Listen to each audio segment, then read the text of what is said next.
Santoshi, welcome to signature with S. ఈరోజు నేను చెప్పబోయే రెసిపీ ఏంటో తెలుసా?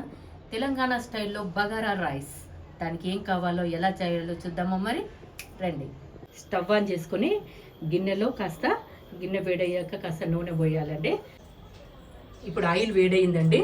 ఇవి కాజు, దాల్చిన చెక్క, సాజీరా, ఇలాయచీ, లవంగాలు, బగారాకు, బగారా పువ్వు ఇవి వేసి కలపాలి.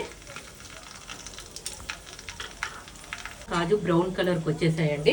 ఇప్పుడు సన్నగా ఇలా కట్ చేసి పెట్టుకున్న ఆనియన్, పచ్చిమిర్చి ఇందులో వేయాలి.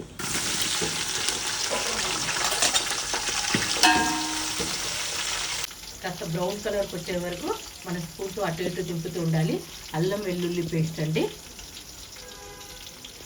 అల్లం వెల్లుల్లి పేస్ట్ వేసేసి కలపాలి. గుప్పెడు పుదీనా వేయాలండి. ఇవన్నీ స్పూన్తో కలుపుతూ బ్రౌన్ కలర్ వచ్చే వరకు వెయిట్ చేయాలి. ముందు నేను బాస్మతి రైస్ ఇది 2 kgs అండి ముందుగా నానబెట్టుకోవాలి. ఇది గరం మసాలా పౌడర్ అండి. నేను ముందుగా తయారు చేసుకున్నాను, ఇంట్లోనే తయారు చేసుకుంటాను.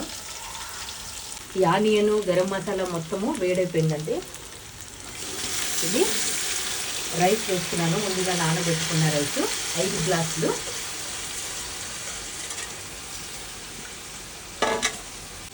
తయారు చేసుకున్న ఈ గరం మసాలా వేసేయాలి.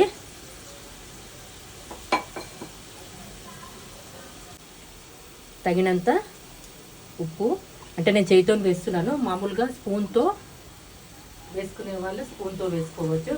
ఇది ముందుగా కాచి పెట్టుకున్నప్పుడు 5ంటికి 1:30 చొప్పున 8.5 గ్లాస్ అంటే వాటర్.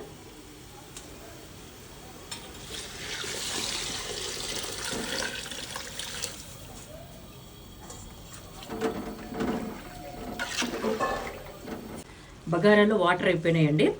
ఇప్పుడు కొంచెం పుదీనా, కొంచెం కొత్తిమీర పైన వేసేసి సిమ్ మీద పెట్టేసి ఒక 10 minutes అలా ఉంచేస్తే బగారా రైస్ రెడీ అండి. రైస్ అయిందా లేదా చూద్దాం. అయిపోయిందండి. Bagara rice ready.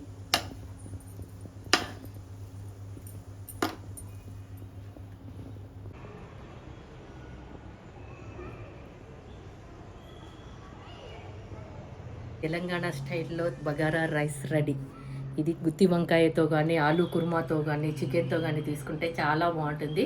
మీరు ట్రై చేయండి. ఈ రెసిపీ నచ్చినట్లయితే నా ఛానల్ని లైక్ చేయండి, సబ్స్క్రైబ్ చేయండి. ఉంటాను. బాయ్.